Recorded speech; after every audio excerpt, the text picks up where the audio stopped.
And since my first one, I've been with Reebok, since then. And they always showed a lot of loyalty to me, especially through my ups and downs. June 26, 1996. A storm is forming in New Jersey. Kobe, Nash, Ray Allen, Marbury, but none of them had this attitude, chaos, and a crossover that defied the laws of physics. That night, the Philadelphia 76ers didn't just pick a player. They chose one cultural revolution. Your name, Allen Iverson. Years later, when the money disappeared, the lights went out, and fame almost destroyed him. For me, you know what I mean? And just looking back on it, I feel good about the decision I made, with the loyalty from Reebok and our relationship. It wasn't the NBA, a coach, or a teammate who saved him. It was a brand. Reebok. Yeah, a shoe company saved a fallen legend.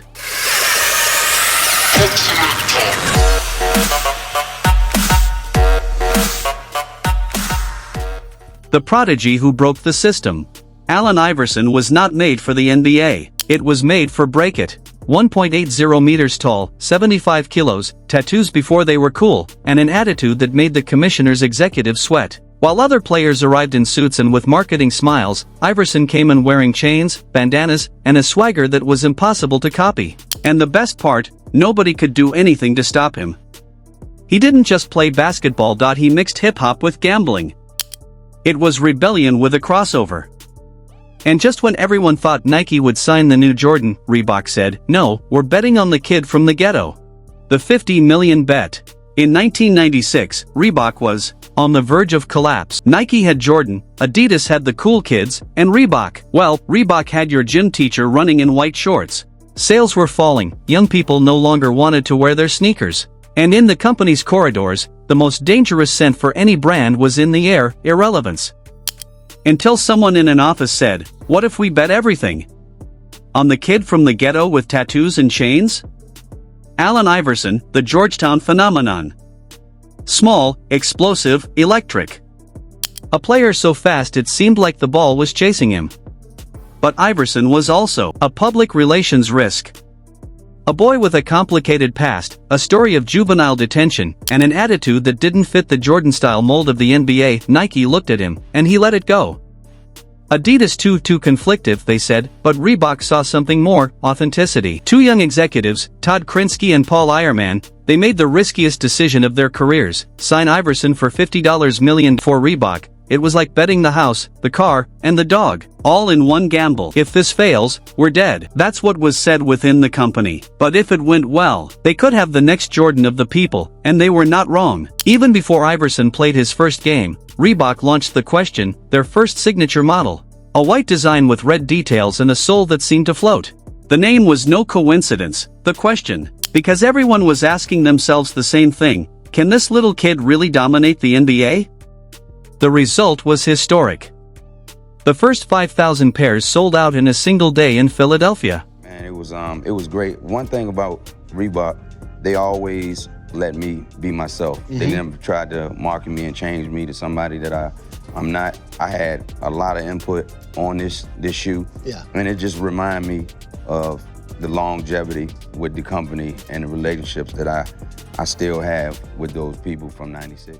The streets were filled with kids who didn't want to be Jordan, they wanted to be Eat. Iverson didn't just sell sneakers, sold an attitude. Suddenly, young people identified with him. The boy who came from the neighborhood spoke without filters and played without fear. Reebok went from being a forgotten brand to being the symbol of hip-hop within basketball. And Allen Iverson became their flag, their voice, their soul. Think about this, Reebok didn't just sign one player. He bought a culture, an entire generation that said, "I don't need to look like Jordan, I want to be myself." And all that, for a $50 million bet. A gamble that saved Reebok.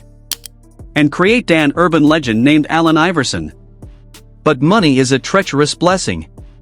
And in the following years, Iverson would go from being the face of a global brand, to be about to lose it all. The decline. In the early 2000s, Allen Iverson was not just a star, the son of the NBA universe. Everything revolved around him, the spotlights, the headlines, the crowds. It was the 2001 MVP, the man who led the Sixers to the finals against Kobe and Shaq, and the guy who turned every crossover into a declaration of independence. Iverson was pure fire, the smallest player, with the biggest ego, and the city of Philadelphia loved him for that, because he didn't just play, fought. Each match was a personal war against doubt, criticism, and injustice.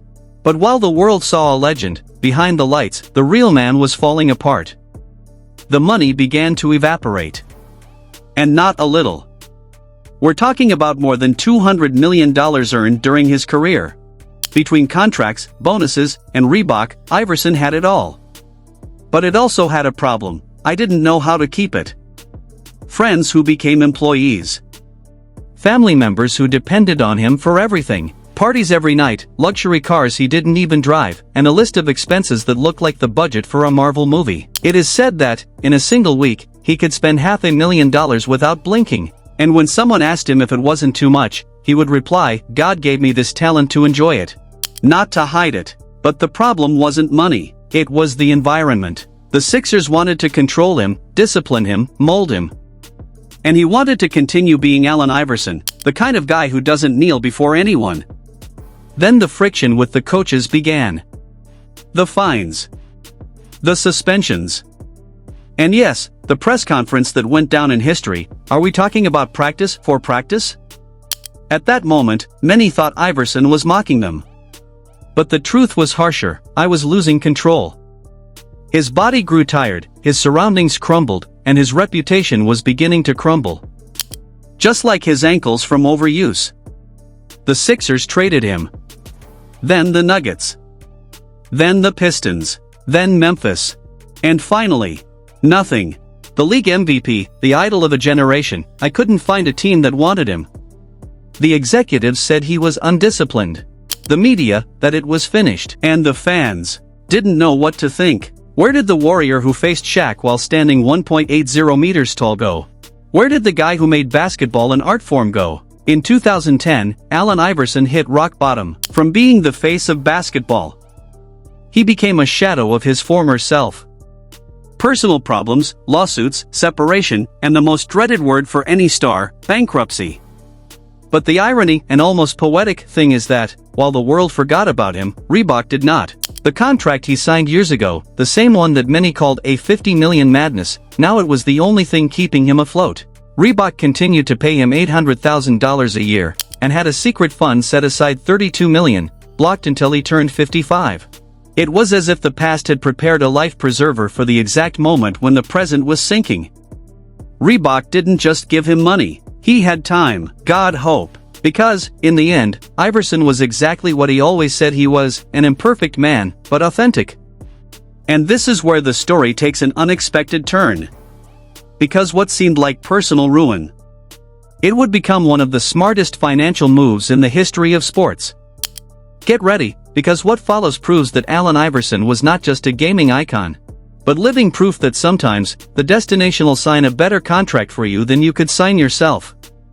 The contract that saved his life. In 2001, right after winning the MVP, Reebok offered him something no one had ever seen before, a lifetime contract, $800,000 a year, for life, and listen up, a secret fund of $32 million, that he wouldn't be able to play until he turned 55. Yes, Iverson won't be able to use that money until next year, 2030. But when the day comes, he will be a multi-millionaire again. Reebok literally protected Iverson from himself. I just remember being so excited and calling everybody like, I got my own shoe, this is what it looked like. I remember taking pictures of it and, just showing everybody the shoe. It was just an incredible feeling.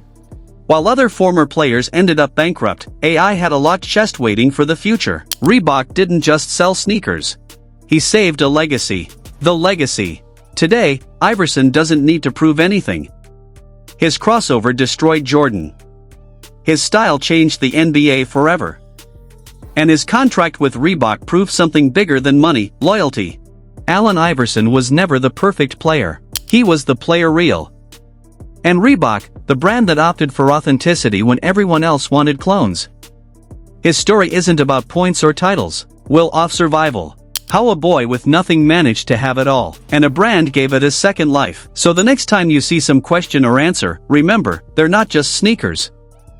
They are a reminder that redemption can come, even with a logo and rubber sole. The day Reebok saved an NBA star. And now I ask you, which contract changed the history of basketball the most? Jordan with Nike or Iverson with Reebok? Leave it in the comments, backhand index pointing down, and if this story blew your mind, break the button like, subscribe, and get ready. Because here, legends aren't told, they're felt.